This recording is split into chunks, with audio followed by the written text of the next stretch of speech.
Thank you very much. Thank you for the opportunity.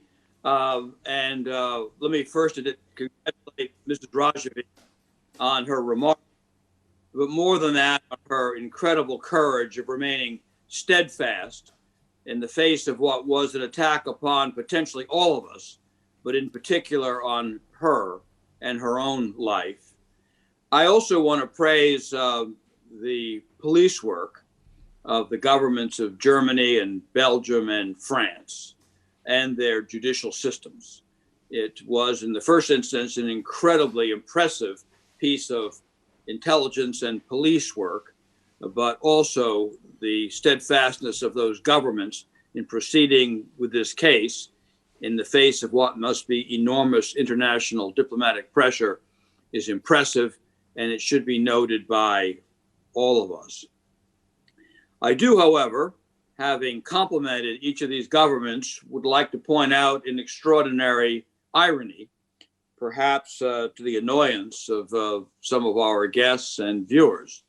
But it needs to be noted that while a trial is proceeding on a case in which diplomats accredited by host countries were engaged in potentially alleged terrorist activities, simultaneously, some of these same governments are arguing in international forum that arms sales should be allowed to Tehran.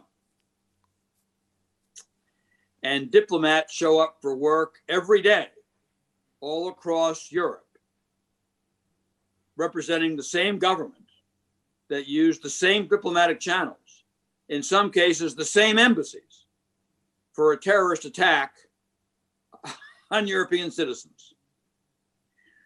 I'll state no conclusion about it. The facts speak for themselves, but it should at least be noted.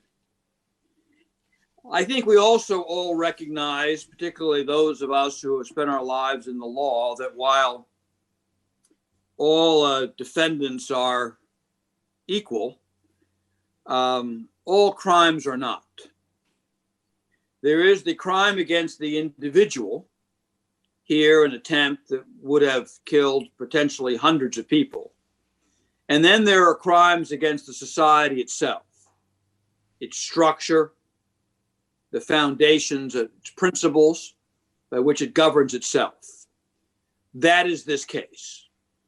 A bomb potentially in the heart of Paris that would have taken some of our very lives is one thing.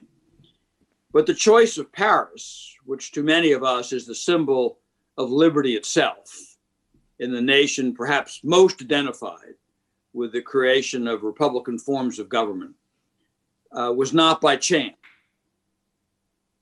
This was an attack not simply on us as individuals, but on European democracy, Western values, the things that we hold dear.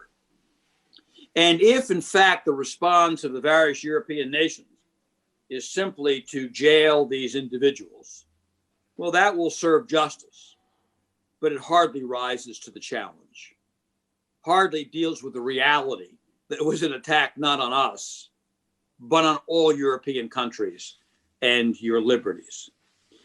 I am impressed that the case has gone this far and been so skillfully handled.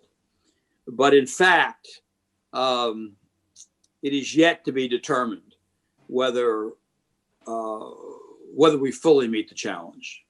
Because let's be frank, if you sit in Tehran today, well, they did not take our lives. They did not have the mass murder they contemplated. On balance, so far, the attack was a success. There was an element of intimidation, to be certain. They've paid no price, but a few operatives potentially being jailed. No one in the regime who ordered these attacks has been indicted. No consulates have been closed. No diplomats have been sent home. Let me contrast this for reference with how Albania handled this with a terrorist act on its soil diplomats were sent home.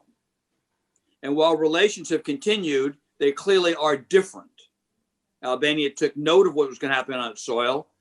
And while I would prefer that those relations have been broken, they are clearly in a state of different relations. Now, that is not to say the various European countries have not taken some actions. But if you're sitting in Tehran, you launched the attack, you had it was a statement, it was an act of intimidation, and what's the price? I am not discounting the actions of our lawyers that I admire greatly in bringing the case, bringing a civil case. I'm so grateful you're doing so, proud to be a plaintiff in it. But I hope that your courage, your skill, your actions are matched by your governments. I say only this with admiration for the governments involved. There are a few nations I admire more than France or Germany or Belgium.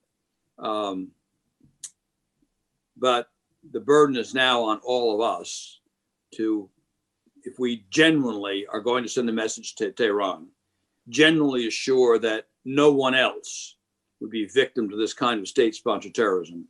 The burden is on all of us. We can have the trial, we can get verdicts, criminal and civil, but then what? Thank you.